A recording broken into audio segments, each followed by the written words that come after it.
It's Alfred Williams with the Brother's Voice.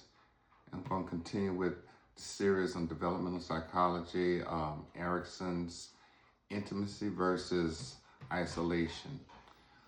One of the things that I really want to talk about, because this intimacy versus isolation deals with, is developing relationships long term, opening up, sharing yourself, and finding people that you would think to marry, or you would get close enough to marry and develop lifetime partnerships.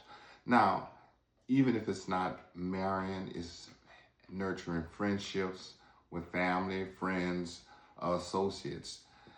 So intimacy is being able to open yourself up and talk to someone, and for long periods of time, myself and many other guys, when you talk about intimacy, the first thing you think about is having sex with a female. Well, intimacy is more than that. It's not just that. It's the ability to share your thoughts, your dreams, things that's on your mind with a person that you basically can make yourself vulnerable to, that also can do the same for you, and that's building and forging relationships. Intimacy is important as far as when we think about it, because this is the time that we start. This is from 20 to 40. This is the time where we try to establish and get prepared for marriage and a lifetime commitment. So intimacy is something that's extremely important. When we look at it, this was the first situation, first thing that was ordained by God as far as family, that the man will leave his family and cleave to his wife. So it is extremely important in building community. We got away from that along the way, got into our education, our careers, and things like that. But family, loved ones, friends is so important.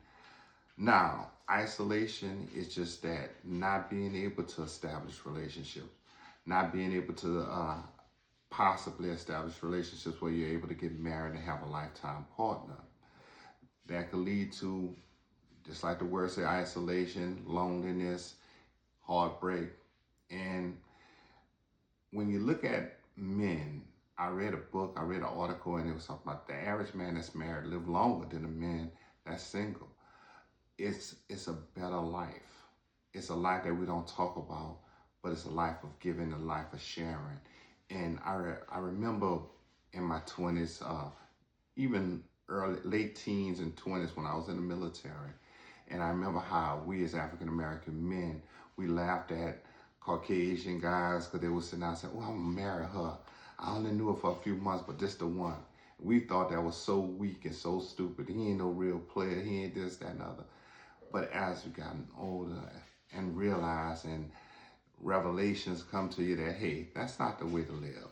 You want someone to share life with. You want to build a family. You want to contribute to your community.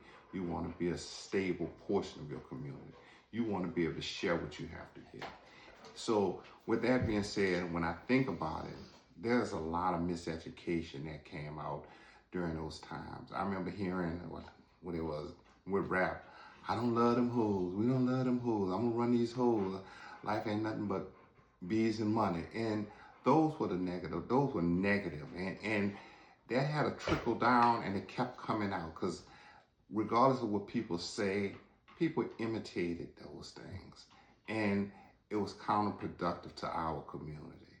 And we need to start addressing that and correcting those situations. So with that said, intimacy is a wonderful thing, building relationship with a life partner, while isolation is just that, not being able to build relationships and possibly being lonely or not having a connection with someone.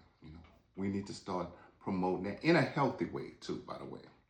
So I would like to, I probably would do a podcast on Spotify and YouTube concerning this one, and I'll invite someone and we'll have a discussion concerning how the African American man address intimacy as far as a part of maturing and coming into adulthood.